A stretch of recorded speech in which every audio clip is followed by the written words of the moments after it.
Hey, what's up everybody? How you doing? We got patch notes review here with a dual twist. As always, it's been a little while since I did this because the last patch was very minute. It was just a very small balance. Actually, not even balance. I guess they gave everyone mana. They gave everybody mana. That was it. They reduced mana costs on everybody's abilities, and I wasn't going to go through each of those. But now we have a nice, it's small patch, but, you know, a nice juicy patch at least for that they debuted at Worlds. Cerberus, the new god, he's a Greek god. He is really cool looking.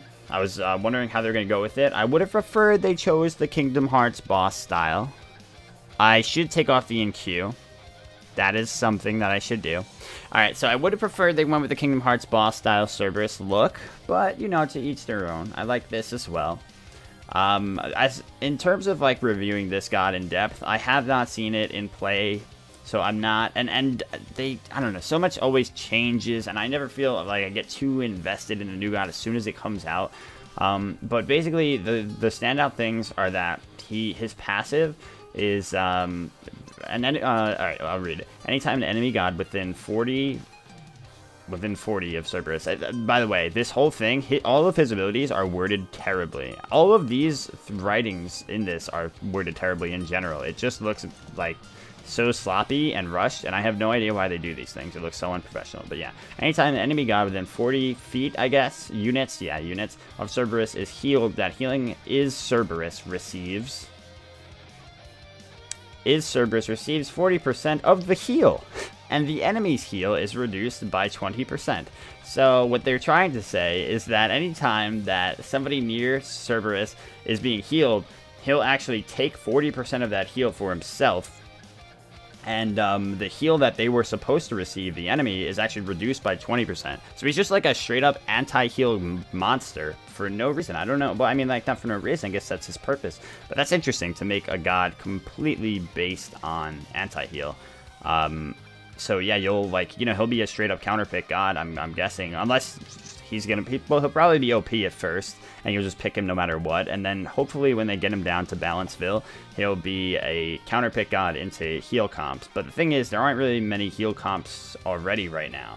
Maybe it'll cripple ADC's ability to lifesteal a bit more, but I don't know. Healing, that's also my question, is healing, does that count for lifesteal? Does he reduce their lifesteal by a little bit and get lifesteal every time they hit an auto? Because that's pretty big. If so, that's actually quite interesting.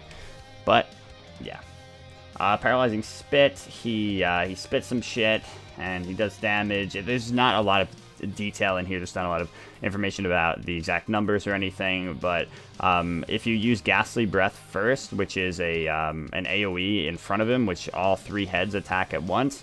If you use that first, then you'll have this paralyzing spit shoot out from all 4, the 3 heads and the snake, and it'll actually stun them along with doing the main damage of this ability, which is, this seems to just be his clear.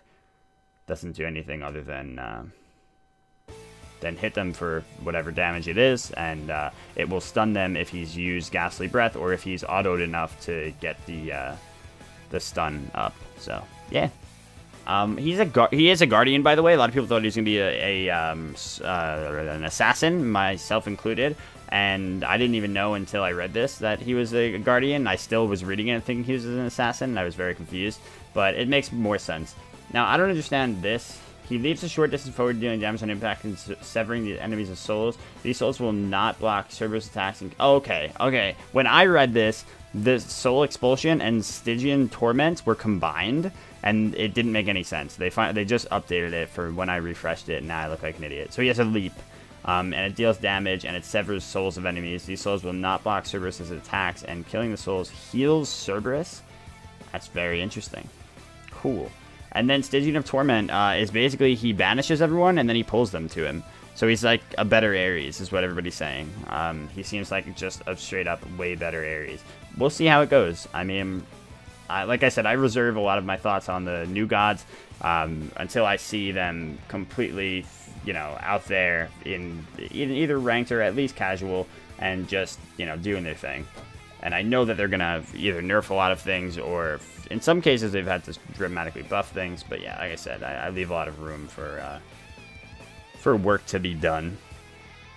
Alright, so other than that, we got 2 new Pantheons coming, which is sick. We've got the Voodoo Pantheon, which is a Pantheon that originates in Haiti, which means we're going to have actual black gods and not just recolor Vulcan and that one Madame Nox skin.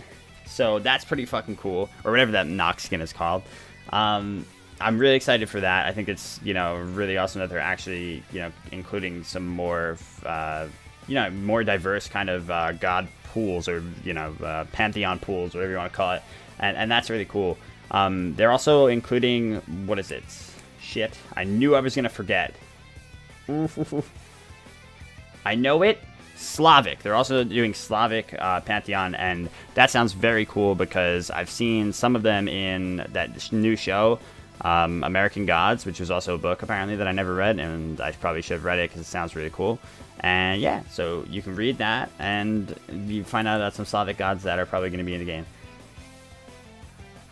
Alright, we got Hellwatch Cerberus, which is a recolor of Cerberus, which looks cool. Sure. We got Sweet Tooth Soul, which I'm not at all a fan of or impressed. I don't know. She's supposed to be bubblegum, I guess. And she's... I don't know. They just kind of like took the Ymir concept and copy-pasted it to her. It's, I feel like that kind of concept only goes so far, you know? Like, we'll see, though. We'll see. Maybe it'll have some really cool effects. But yeah, I think you can overdo that kind of direction a little bit too much. Alright, Brimstone Demon Thor. I hate demon skins, and I know Chuck is responsible for this. Look, we got eyeballs, we got skulls, we got horns, eyeballs. Look at that. Eyeballs, skulls, spikes, spikes, spikes. That's probably Chuck. I don't like Chuck's art style, or not art style, but I don't like his design choice. I don't understand why these skins are appealing to almost anyone. It's just dumb. I don't get it. I'm sorry, you guys. I'm sorry. But I don't like it. There's no creativity in it. It's just so, like, we've seen it a million times. Especially this one. Like, what is this? I can't even zoom appropriately over to him, but what? That does not look good. Why would you want that over any of the Thor skins that are out? Now, look at this. We got Grove Keeper Xing Chen. This one looks sick.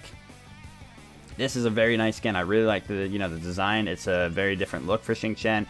He's more of a an actual guardian instead of like a beastly warrior type, and that's so cool. It's a nice little change up for him. It's a creative and beautiful looking skin. Then you got the exact same thing, Brimstone. For some reason, I guess they're part of a set. I don't know, but it's hey, let's copy paste the same kind of formula and color scheme onto another god, and here you go, gems, skins, money. Woo!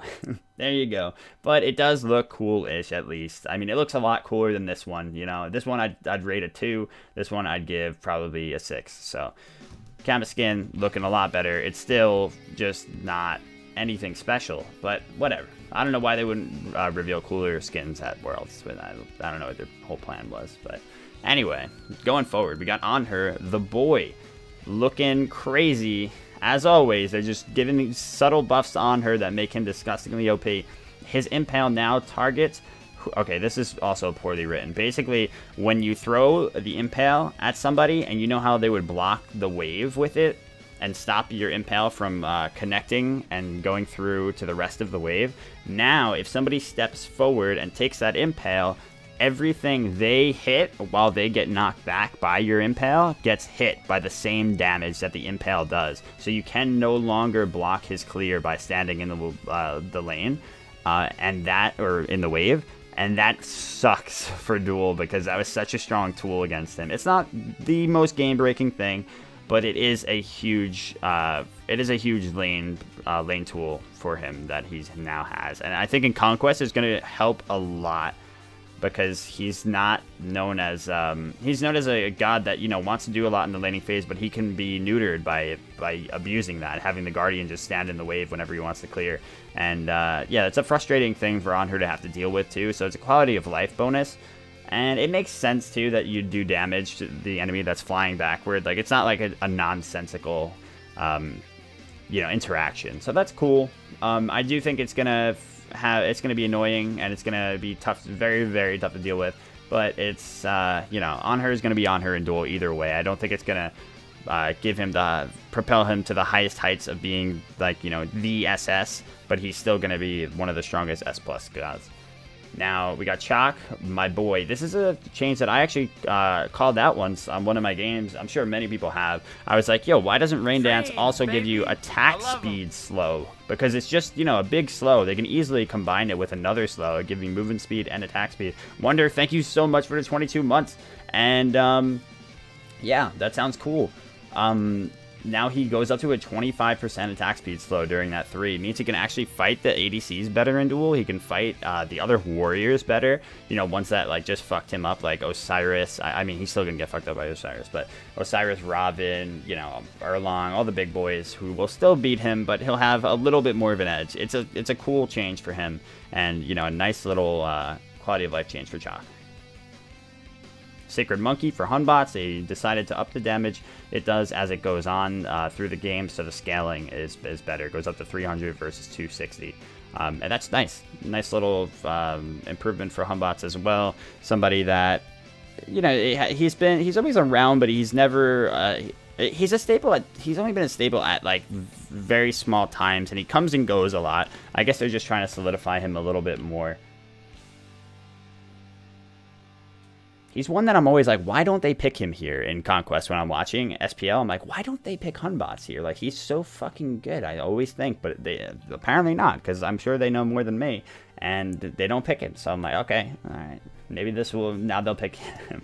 This very slight buff to Sacred Monkey was what was needed. Now Terra, this is cool because Terra, I heard that they completely neutered.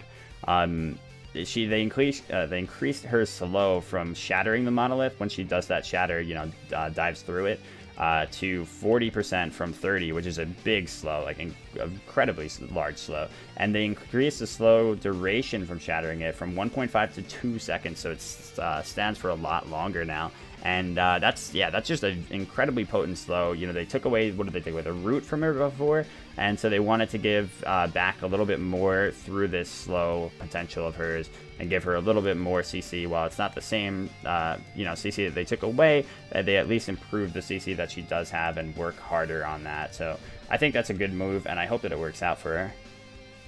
Now this is the best one of all, and I'm pumped for this boy, Zhang Kui. They finally made it so that using your 3 doesn't take away your cool-ass passive that he has. He has one of the most interesting passives ever, where he gets 2 autos. A little ghosty throws autos at the enemy with you, and it's like, wow, this is so fucking cool.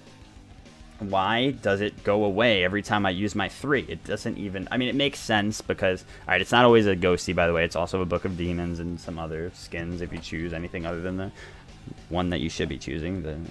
But anyway, now when you use your 3 that stun the Book of Demons with Zhang Kui, you're not going to lose the ability to get that second auto, and that's very significant for Zhang because I think a Twitter user said it best. I'll be honest. NShadow 0 on Twitter. That Zhang buff. That's a major quality of life change that makes him so much more enjoyable. Between soul stacks, keeping track of card ticks, having such crucial ability usage order, and having to weigh losing the extra auto attack, the god was far too busy. This streamlines things. Wow. It's like, I couldn't have said it better myself. Exactly. The god needed to be a little bit simplified, and not like simplified in a way that, like, you know, he's too hard or anything, but just like you have too many things going on that you have to think about, and it's just annoying. You gotta just be able to be the genre, man, and now you finally can, and that's cool. So I'm excited for that. I don't think it's gonna, you know, make him a lot better, but it's gonna do something. It's gonna make you have to stop worrying about your usage of the stun and how it's going to affect, you know, your laning with the 3, and it'll be nice. It'll be nice. So, like I said, I don't think it's going to make him go leaps and bounds, but it's going to definitely do something. And they also reduced the mana cost by quite a bit, so that's very cool. Nice little change there as well. So let's go Zhang. Let's go everybody who got buffed except on her because it's a little too much. Subpar skins, incredibly subpar skins except for this one. And Cerberus and new Pantheons, 2 of them. Didn't expect that. Didn't know they were doing 2. I don't know if you guys got spoiled, before me, but I had no idea 2 were coming, and I'm super excited for them. Here's to a good 2018. Here's to a good season, whatever this is, of Smite. 5 of Smite. And let's hope that Duel somehow gets better through all of the changes that are coming Smite's way. In some small way. Let it be impacted, dear God. Thanks for watching. See you guys next time.